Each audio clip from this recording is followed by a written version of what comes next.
안녕하세요, 여러분. 디아 유럽의 이진실입니다. 다들 잘 지내셨나요?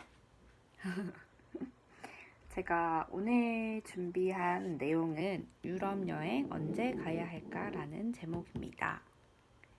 사실 여행이라면 언제 가든 좋고 또 유럽 가는 거라면 시기에 상관없이 기회가 되면 가고 싶겠지만 그래도 총 1월부터 12월까지 그 성수기, 준성수기, 비수기로 나눠서 언제 가면 어떤 장점이 있는지, 단점이 있는지 등등을 알아보는 시간을 갖겠습니다.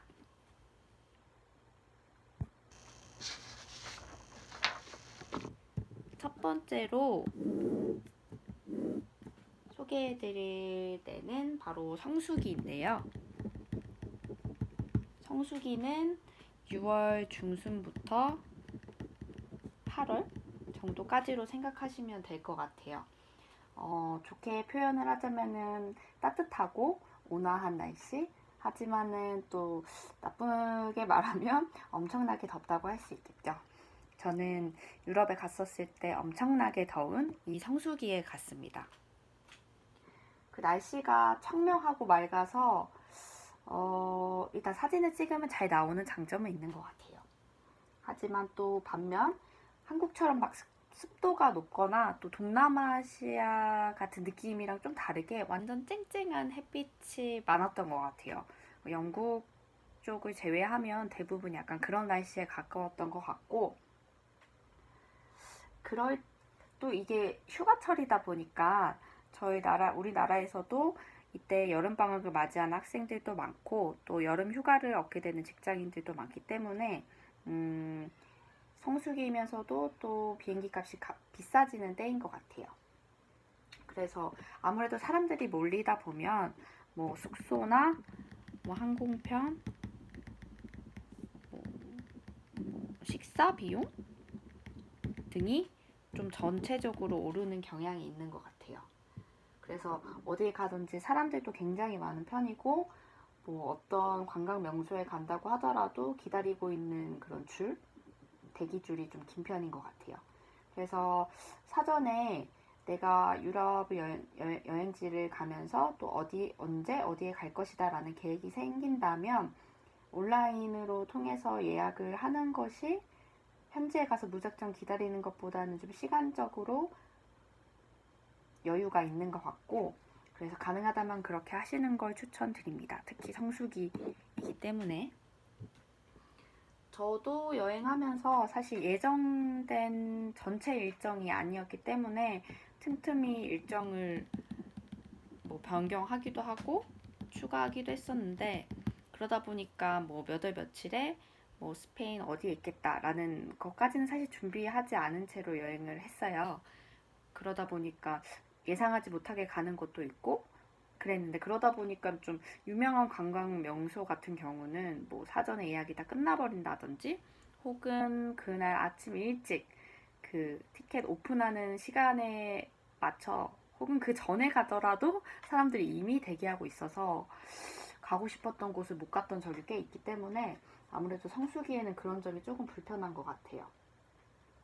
그래서 미리 사전에 예약을 해두는 것이 성수기를 대비하는 아주 좋은 방법이지 않을까 싶습니다.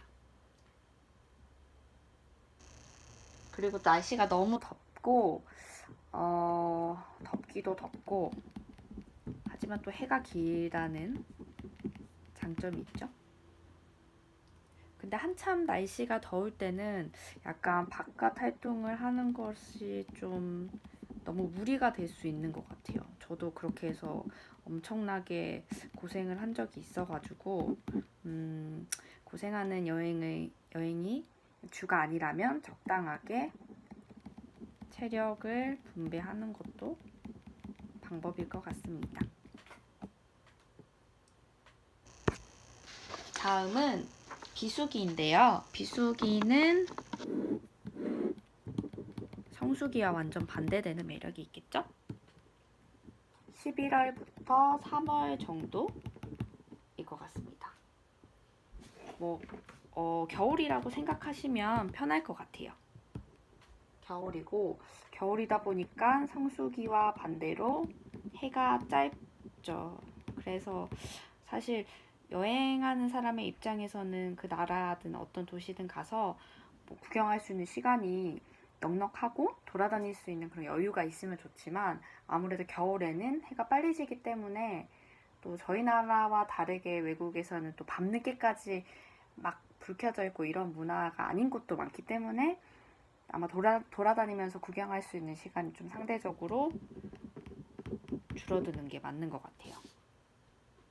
그리고 또 이건 개인적인 단점인데 아무래도 날씨가 춥다 보니까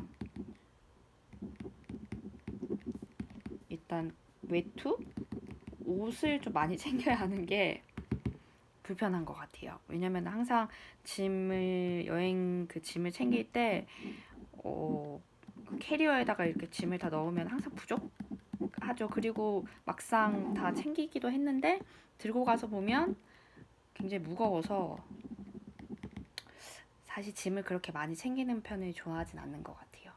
근데 겨울에는 어쩔 수 없이 두꺼운 옷은 무조건 챙겨야 되고 그러다 보니까 부피가 좀 많이 나가고 부피를 많이 차지하고 무게도 많이 나가는 것 같아요.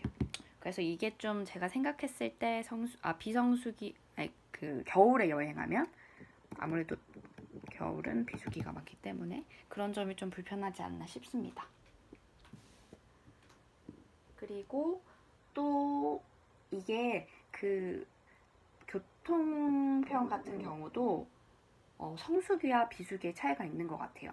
저희 나라도 약간 출퇴근 시간에는 버스 배차 간격이 촘촘한데 뭐 그렇지 않은 그냥 평일 낮 시간대에는 또 그 정도로 뭐 많이 운행하진 않는 것처럼 약간 여행지나 관광지에도 성수기일 때나 비성수기일 때 뭐 운영 시간의 차이가 좀 있는다든지 그리고 해가 빨리 지니까 원래는 뭐 여름철에는 한 7시, 8시까지 하더라도 겨울에는 한 5시, 6시 정도에 문이 닫는 경우도 있어서 여행을 하면서 그런 겨울 시즌에 맞는 시간표 같은 것도 체크하면 좋을 것 같아요. 아무래도 또 근데 이렇게 비수기는 또 성수기와 반대로 여행하는 사람들이 또 적고 덜 붐비기 때문에 뭐 식당을 가든 숙소를 가든 아무래도 조금 좀 더 대접을 받을 수도 있는 확률도 있겠죠. 아무래도 사람들이 많다 보면은 그 주인의 입장에서 좀 신경 쓰거나 서비스 하는 부분이 좀 부족하다고 느껴질 수 있는데 비수기에는 아마 그런 점이 조금 나아질 것 같은 생각도 듭니다. 그리고 비수기는 성수기에 비해서 경비 절약도 되는 것 같아요. 아무래도 사람들이 막 몰리진 않으니까 그런 뭐 숙소나 뭐 식당이나 뭐 이런 부분에서도 가격 경쟁이 좀 덜하기 때문이겠죠. 하지만 또 유럽에 어디를 가느냐에 따라서 이 경비는 항상 달라질 수 있다는 점. 그리고 마지막으로 준성수기입니다. 준성수기. 사실 성수기도 아니고 비성수기도 아니기 때문에 그냥 준성수기라고 이름을 붙였는데 대략 3월 중순, 뭐 6월까지로 보시면 될 것 같아요. 뭐 비수기도 아니고 성수기도 아닐 때가 중성수기이지 않을까 싶습니다.